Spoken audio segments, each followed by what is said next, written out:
As humans, we try to understand everything that is presented to us.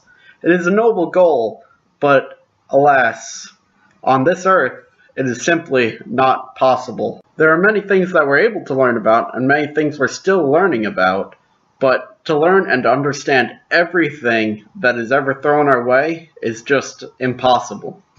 We may never know how our thoughts really work.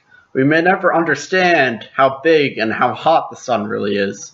We may never know how big our universe is. And as we search into atoms and particles, will we ever find out how small a particle could really be? Or will we always have a doubt or a belief that we could go even stronger with a microscope and find even smaller particles that those original particles are made of? And we may never know why. Why did God create us in the first place? Because of love? What is this lay-claimed love that he was willing to create us and then cause himself pain for us? And if you believe the world was created in a Big Bang, then you really have no idea about how or why we are here. But the biggest mystery of most people's lives is, what is God's plan for my life? But we strive to try to know it and understand it at every turn.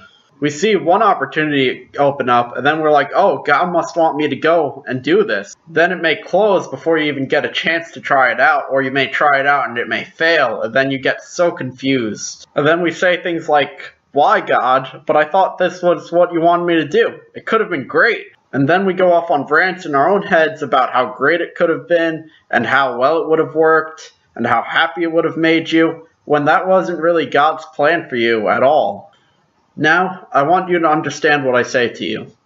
The acceptance of the ignorance of all these things I have mentioned is the true key to being happy. You have to be okay with not knowing things. You see, the problem arises when people hate their own ignorance of certain things and try to fill it in with lies instead of accepting that they don't know the truth.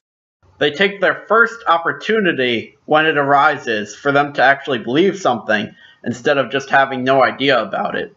People then become so attached to what they believe and refuse to accept ignorance, because if you try to teach them that they're wrong, they'll ask things like, what else is there for me to believe?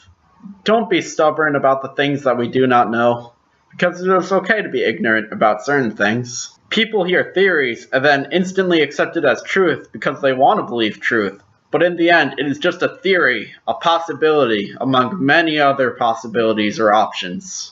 I mean, look around you. There's a lot of things that you don't understand on how they work or may not even know how they work. Like your TV, grass and how it grows, this video and how it works, how your house was built and how it remains structurally sound, and everything else in the world that goes on and you are not a part of, you have no idea about. Sure, you could look up the stuff that I mentioned, among other stuff, but that would just be misery and torment, and while you're looking up some stuff, you'd miss other stuff that's going on. If you knew God's plan for your life, do you know the stress that would cause you? You'd be afraid to take a step if it wasn't explicitly said in the plan, because you'd be afraid of messing it up at every single step you make. So my advice to you is to be ignorant and be happy. For if you were to try to understand and know everything, it would be such a burden, and it's an impossible task anyway. And if you search hard enough to try to find out or understand anything, you may find it, but it may not be the truth that you actually found. Always strive, but never arrive. Strive to know and understand what you cannot, but never accept anything less than the truth, even if the truth never comes. So respond, criticize, like, subscribe, and thank you all for watching A Fool Trying to Sound Intelligent.